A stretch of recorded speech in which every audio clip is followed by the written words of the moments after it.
I am now ceding the floor to our wizards here for our Futurist thinking workout. Good morning, everyone. All right, did you already have some kind of physical workout? Do you feel your muscles have stretched? You walked here or took the rail, you walked around already, but now it is time to stretch our brain because this is the workout. And what we're going to do, we're going to talk a little bit, but then we want you to participate and use your brain and stretch your imagination.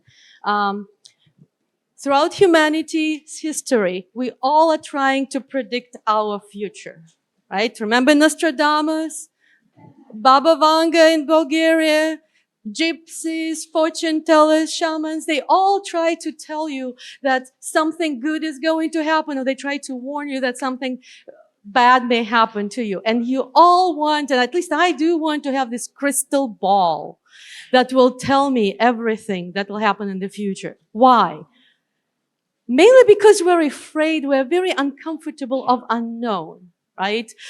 We cannot live today and be relaxed, most of us, if we don't know what's next. What should I do next? How do I succeed? And unfortunately, that we also all realize that all these predictions very rarely come true. It's very random when something predicted realizes itself. And most of the time, things are actually wrong. Scientists are trying to start predicting future, right? You all know that economics, social sciences, IT, environmental science, they use mathematical models to try to simulate future, and it still is not working because somehow, even though there are multiple simulations of future pandemics, the way we all reacted to the COVID-19 pandemic was totally unimaginable and unpredictable. And I want you today, during this workout, to reframe thinking about why we think about the future. It's not the accuracy of facts that we can get. Nobody can get the future facts correctly. We're all immigrants to the future, right? Many of you are immigrants to this country. Remember how you felt when you arrived? I taught English back in my country, and I spoke decent English, and I arrived here, first episode of Seinfeld. I kept asking my American husband, where is to laugh? Right? So same thing in future. Everything will be different and unknown to you. The point of thinking about future is to practice our imagination, to stretch our brain so we can get ready for the future. It's a vaccination type of thing. The futurist workout is trying to inoculate yourself from what could happen in the future. If you already have thought about it, you're not shocked when it arrives, right? So forget about predictions and think about, inoculating yourself from the future events. Also, futurist thinking is about seeing new opportunities, right? And here, the important part is not to do it alone. And because there are so many of you, Yasha, my fellow in crime, is going to be sharing her thoughts about the future as I'm doing the workout, but each one of you needs to do the same thing. We just will have her as a representative of this audience. So thank you, Yasha, for being so brave for us to share your ideas. So when you think about new possibilities, what happens with our brain is that our brain can predict only what it knows. And so it's important that you are trying to train your brain to think both sides, the positive and the negative or shadow. If you're an optimist, you need to practice your shadow imagination. Because if you imagine that everything is bright and rosy in the future, when the dark moments come, you're unprepared. And the point about thinking about future is to prepare yourself, right? And if you're a pessimist, you need to prepare yourself for the good times, for the times you win awards, for the time you are successful, because then again, you'll be at a loss and you will miss this moment of joy that you should experience. So as with everything, as with simultaneous consecutive sight translation, practice your imagination and your creativity. And we actually have a very old organization in the United States, Institute for the Future, that exists since 1968, whose mission is to take you through these multiple future scenarios, and I encourage you to go to their website after today and see, maybe you would like to participate in some of the social simulations of the future that they do online. When you think about future, think of it as waves and tides. Waves is something that's happening on the surface that comes and goes, but there is a tide underneath, those forces that are beyond of our control. They're the ones that actually change lives, change humanity. And so when you are thinking about the future, try to recognize these moments when the waves change to the tide, right? And because whenever you come across something unknown, you need to see, is it just something on the surface? Is it just that wave that will pass? Or is it the signal of a tide coming, low tide or high tide coming? When you are thinking about the future, I also want you to remember the concept of black swan. When Europeans came to Australia, they discovered that swans are not only white, but they're black. And that black swan is a concept used in sociology, economics, to talk about the event that is rare. Its impact is tremendous. And when it happens, you look back and you say like, oh, I know it should have been done, so I don't understand how I missed that. Black swan is something unpredictable. And the only way to try to predict it is to actually tinker with your imagination of the future. Think of multiple scenarios, and maybe during those exercises, you will actually spot something that would be that black swan that will change the future of your life and people around you. But ultimately, the whole exercise of futurist thinking is not just about imagining and developing your creativity, it's thinking of your actions, right? Because when the future comes, you need to be ready to not only become successful yourself, but to inspire others to be successful. How can you help people? Thomas Edison said that opportunity is missed by most people because it is dressed in overalls and looks like work. And that's an important concept. You need to start working today for that future that you want to come, right? If you think that we want to have language access recognized in every health system, you need to start advocating today in your health system, right? You do not need to wait till somebody else does it. You don't need to save the world, but you need to do your share. And when we think about the future, that actual workout part, we're coming to it, is called EFT. But before that, I want to share with you another quote that I like by Lewis Carroll. It's a poor sort of memory that only works backwards. Right? And what you do when you take a mental trip to the future, you're creating the memory of the future. And when that something triggers and happens, not exactly what you predict, because you cannot predict the facts. You cannot imagine it exactly as it will happen. But when something happens that will say like, oh, this is that memory because I did it on April 6, 2024. And that's why I'm not shocked. Because the whole thing, what happens, as humans, there's an underlying genetic predisposition to freeze. You heard of flight, right? But the freeze is the first reaction. And while you are imagining future yourself, you're protecting yourself from that first reaction. You're learning that you shouldn't freeze. You actually should do something. And that is, that creation of memory of the future is very important. And we can do it through episodic future thinking, EFT. And so today we do a couple of exercises with that, and I want you to follow 2 rules. First, suspend disbelief. I'm not saying that CCHI predicts that will be the future. No. What I'm saying is that, whatever you hear in our scenarios, just go with it. Because if your mind starts arguing that will never happen, if your mind starts saying something like, oh, I will never allow it to happen, don't do that today. We're just stretching our brain, stretching our imagination. And the second rule of that AFT exercise is be yourself. Don't imagine somebody else. I'm sorry, you will not become a wizard. You will not become a superwoman or superman. You'll still be you. Better you 15 years from now, more wiser you, but it still be you, right? So it's important when you're doing these mental exercises, you are not, getting off reality that too far. So the first exercise we'll do is a game called Anywhere Can Be Different in the Future. Anything can be different in the future. I'm going to give you a subject matter to think about. And what in your bags you have notepads and pens, or you can do it on the program if you wish. I would like you to list one thing that is true about that subject. When you play a game and you have a whole workshop, a whole day for this exercise, you'll list 100 things. But we'll just do one today, right? And then after you list that one thing, you will list the opposite of it be true 15 years from now, right? So that's the task, right? So there's a subject on which you need to write first one thing that is true today and think of what would be the opposite of that one thing 15 years from now.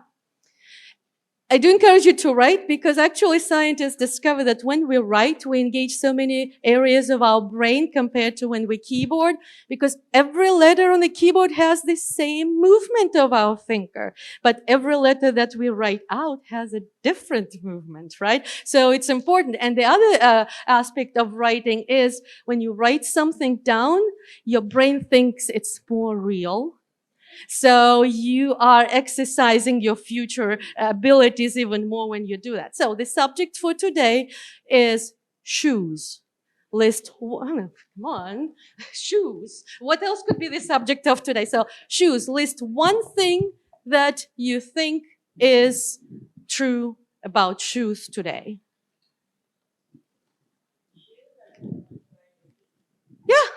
Well, don't look at mine. I walked too much yesterday, so I did not change. Look at Yasha's. Yes.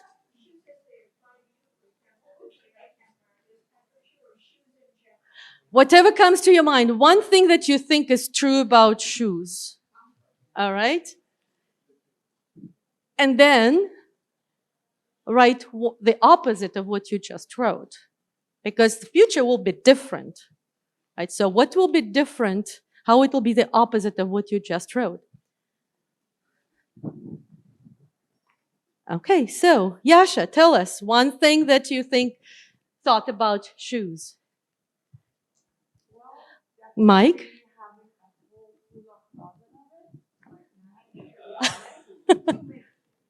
Okay. And so what does it mean then 15 years from now? Oh, the opposite. Not having one pair. That's right. So, okay, so today we own shoes. 15 years from now, we won't own shoes. Right? The second part of the exercise of this game is to think of what is happening today that is an indicator that the reality of having no shoes, not owning any shoes in the future. Think of that for a second. So do you know of anything today that makes that reality when humans do not own shoes 15 years from now? And you actually know about it. At least I know a couple of people who wear that. So there is a Swiss company called On Running that in 2022 released the first sneaker that is 90% recyclable. But you cannot buy and own it. You have to subscribe to it. When I checked last week, it was $30 a month.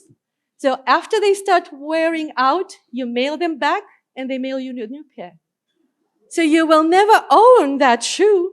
But you will, why did they do it? Because, as you all know, collection of garbage, production of waste by humanity is a problem. It's that underlying force that may change our lives regardless of what else we're doing.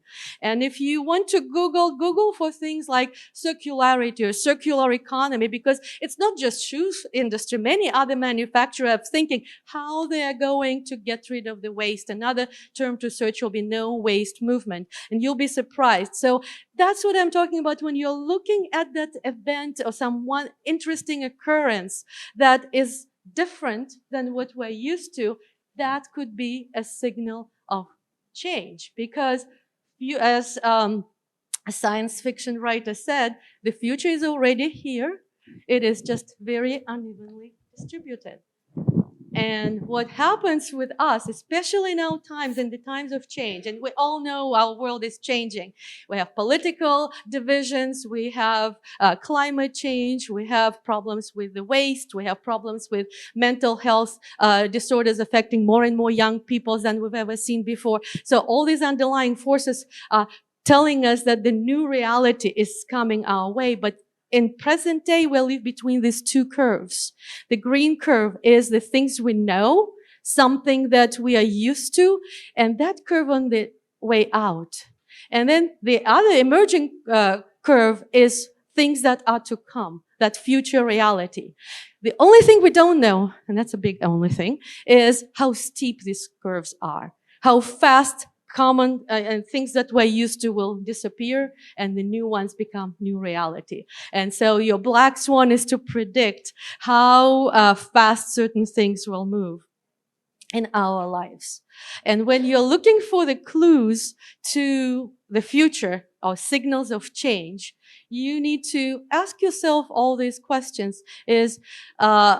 What is it, a wave or is it a tide, right? Is it something bigger than any of us can control?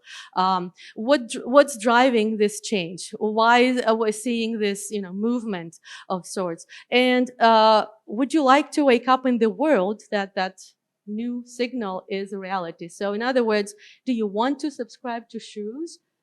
I would love to, because I hate shopping. If I find this shoe and they just can mail them back anytime I find a shoe, and then they come back and they already discontinued it. So this way I will have the new shoe every time without having to own it. And look at how much closet space, Yasha. Yeah, We can put capes, we can put all other things in it.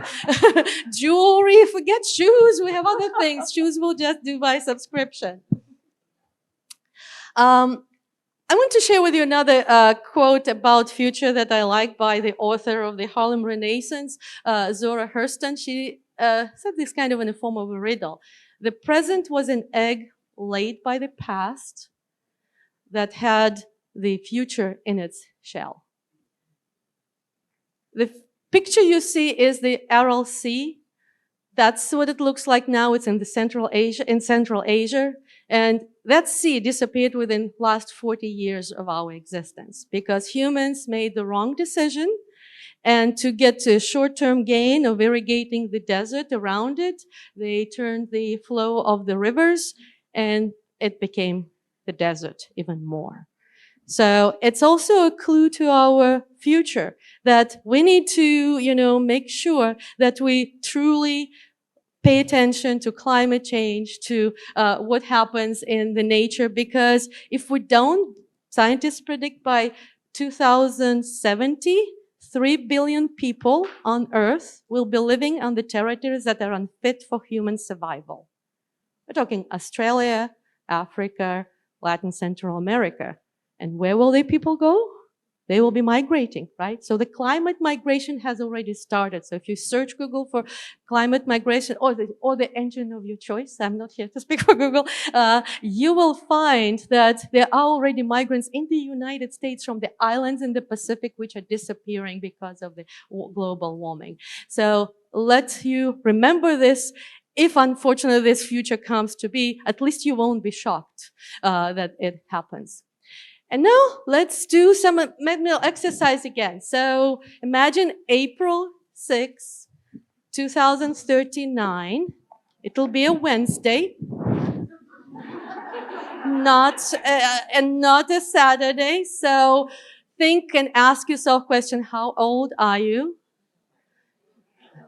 Yeah. You have to face reality of the future. Create that future memory of you. So what are you doing? Are you still interpreting? Are you already a manager? Are you a trainer? Are you planning to retire and do fun like presenting at conferences? Who is around you? Family, colleagues.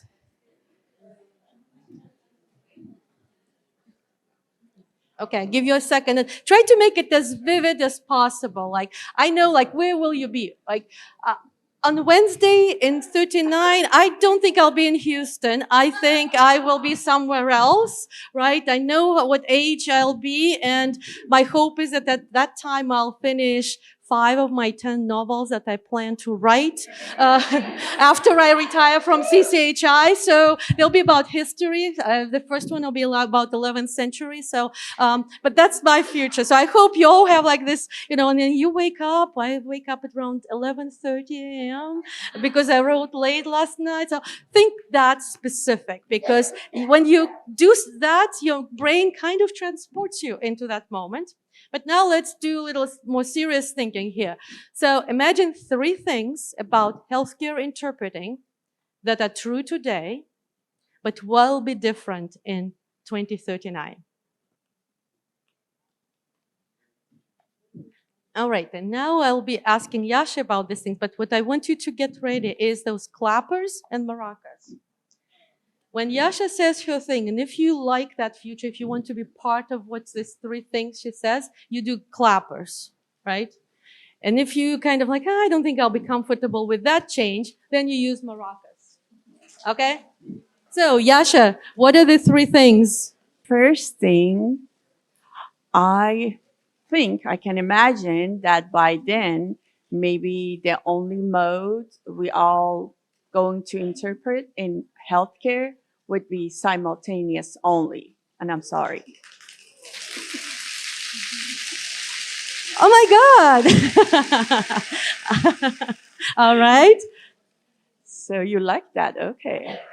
So the only thing, I think because of the climate change that you just mentioned, maybe by then, I don't think you guys gonna like this one.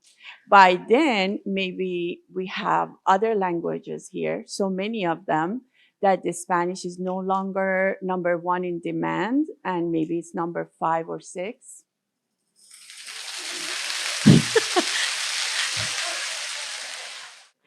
AI, I think by then, will be a lot of us, 50% of us, will be just monitoring the AI generated interpreting.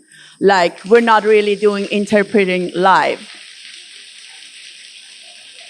You know, look at around. We have almost equal numbers of 50-50, clappers yeah, and 50-50. maracas, right? Because think of translators who 15 years ago thought that they will be the only one doing it all from scratch. And now all of them are using machine translation assistance tools, right? So, but thank you. So let's talk about the number 1. What in today's world can be an example that that's possible, that the only way we'll be interpreting in healthcare will be simultaneous interpreting? You know, honestly, I think we all need to get prepared as an interpreter, myself. So I'm OPI. And I already think that I'm halfway there, maybe a little bit more than halfway, because once you do that for more than 10 years, you're like, your ears are ready. You know what is coming. And, you know, I think we all, if we're not ready, we have to start getting ready because we know this is coming.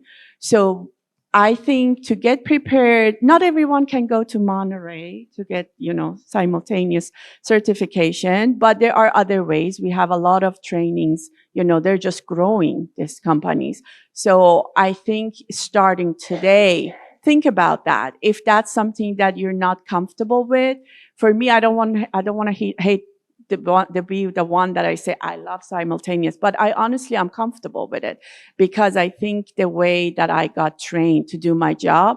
But if you're not there, start today. We have to get prepared. And you pretty much know, look what we have here. Isn't that simultaneous interpreting? And if he can do it, why can't you do it?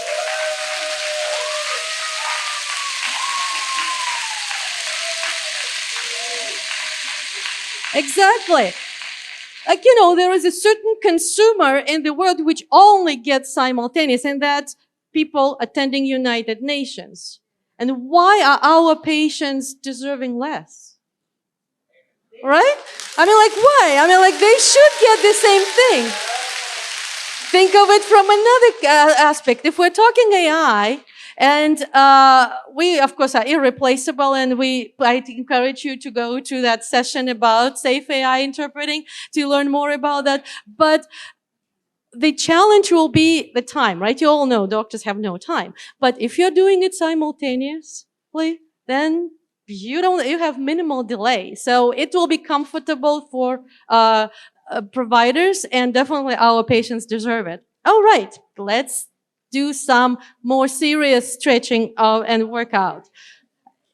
I'm going to read to you a scenario of future, and then I'll ask you questions, and I'll give you a couple of minutes to think about that. So, in 2038, the United States has effectively closed its borders to all illegal immigration, stopped resettling refugees, stopped granting asylum. The only immigration allowed for the US citizens marrying a foreign national. English is legislated as official language of the land. As of April 1st, 2039, which is, was 5 days ago, right? We're in April 6th right now, 39, and 5 days ago, all language access laws were repealed officially, and government stopped all reimbursement for interpreting services. Language companies are stopping provision of interpreting services in healthcare and moving other settings. However, interpreting is not prohibited yet. In healthcare, health systems have international patients, researchers, providers, and there are 20 health centers in the United States that have staff interpreters for healthcare. These jobs are obviously highly competitive. Other health systems offer AI-generated Spanish interpreting to insured patients, and insurance pays for that. Some interpreters work in AI interpreting as AI interpreting monitors for AI interpreting vendors. And now LEP patients, mostly those who speak languages other than Spanish, pay for interpreters directly via an app called I Speak English. You have just been told by your employer that you no longer will be working for them, but you're given 2 weeks to make a decision about the following. So now get ready which decision you're going to make. Your option 1, take a national test, and if you pass, you will relocate to work as a staff interpreter in one of those 20 health centers that have staff interpreters. Option 2, pay for an AI monitor training, and you have to pay for that training to one of the vendors of AI interpreting, and then participate in their hiring competition. You may win. Number 3, open an account on the I Speak English platform to provide personal interpreting services, and like Uber, right? You just call in, and you could be on demand, you could be scheduled, right? It's work. Do something else. That's the last option. Do something else, but if you choose that, you need to, imagine what else you're going to do. So, give you a minute to think about those 4 choices. You have 2 weeks, so you need to imagine yourself, your future self in that time, and think what choice you will make. Don't fight the reality. It's already there. You cannot change it. You just need to make the choice.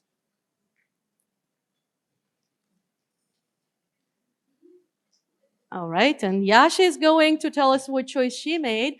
And if you agree with her, you know what to do. Clap us, right? Let's see how many agree. So Yasha, go ahead. So honestly, that would be devastating for all of us. Think about it just for a second. It's not only because I'm an interpreter, it's for all of you. Look who is sitting next to you. I think all of us in this room, and some of us that are not here at this moment, in last 15 years and some last 20 years, we worked a lot to get here. We got certified, we took classes, and the language agencies, like the language providers, they try to have contract with government agencies, with hospitals. We did a lot to get here. We were not here where we are as an industry like 15 years ago. And imagine that, poof, it's gone. First of all, I'll be devastated, but from those options, the one that I dislike, it's number one. I passed the national test. I passed all the tests. I mean, I have no fear of the test. But to be a staff interpreter, but I think I have to be that Uber translator. And I mean, we do whatever we do to survive. And also, the other option number two, also I'll do that. I do all three, not number one. That's not that I'm not doing, I do anything to survive. But let's tell me the last option. I want to take your attention to the last option, which is something that is my favorite. Let's do something else. Not that like go work in a McDonald's, not that it's bad. I'm not saying that's bad, but I say we can do something else with our expertise. Okay, so my language, if you guys don't know me, is Farsi from Iran. So I have advantage over some of you because my country is adversary, you know, and I live in DC. So I have options. The government want me so bad. So, so I have that option. And you know, to be honest, one of the recruiters told me that I said, I save lives in medical interpreting. He said, guess what? You save lives 111 there. You save lives here 100,000 at a time. So think about it. Just be open because guys, really that may happen. Listen to CNN. I mean, it's not, it happens. So be prepared. And if you are here, sitting here, Chinese interpreter, Russian, Korean, Dari over there we have, and Farsi, my language, and many other. Think about it because just to start thinking, you have to get different certification, you have to go through different procedure, but why not? If we have to switch for a while a little bit, that's also a different route that I already started and took it, and I'm very happy with. So I'm not going to leave the healthcare, but that's a very good route also to think about it.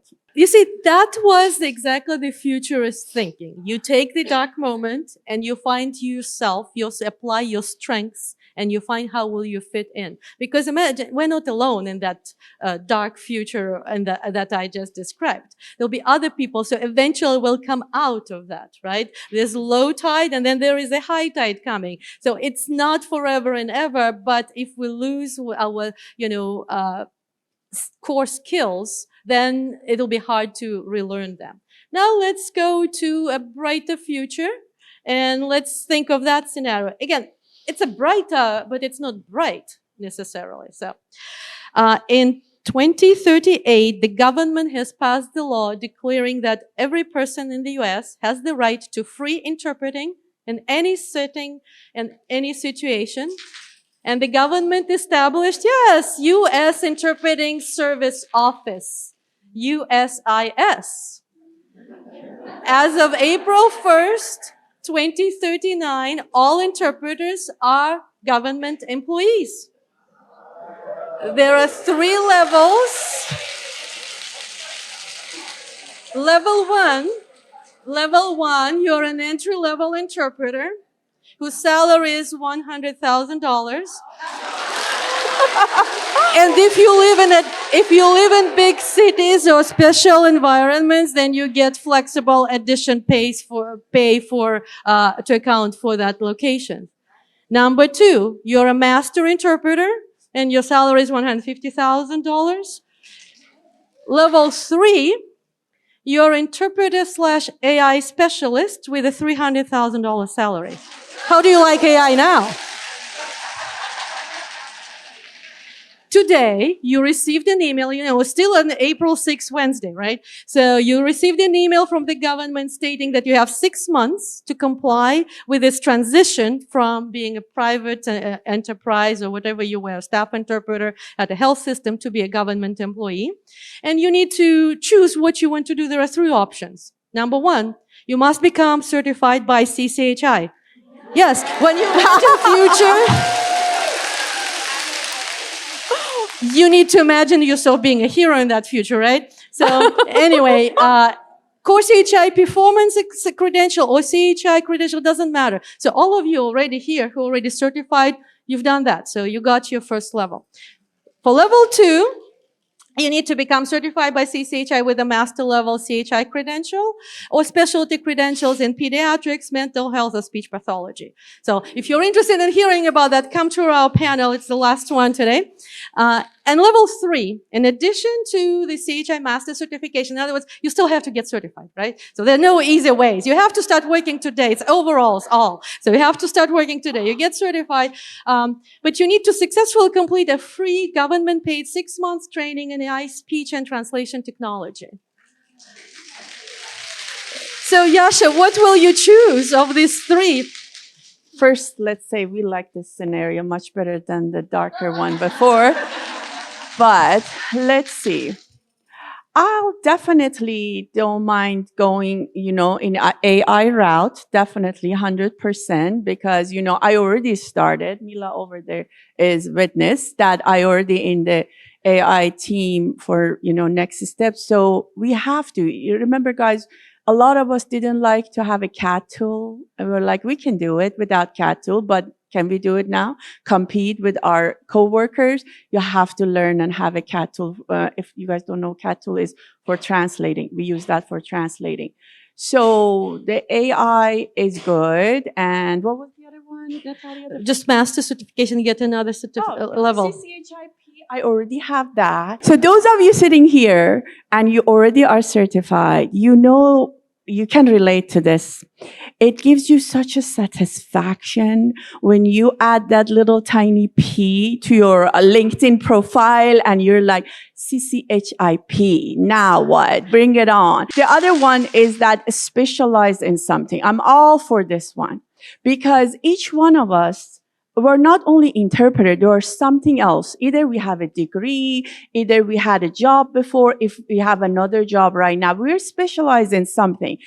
It's going to be competition coming our way in many ways. Not only more interpreters, not only AI, not only government is messing up with us, but you have to start doing something. Absolutely. Absolutely. So to finish today's workout, I want you to think of that quote from the book on which this presentation is based called Imaginable. I strongly encourage you to read it. It has much more information by Jane McGonigal. And she says that if you are not the hero of your own future, you're imagining the wrong future. So start working on your futurist thinking today. Get prepared and try to imagine the most ridiculous things, because then you will be prepared when they come to fruition. So thank you, everyone. Thank you. Thank you for being here.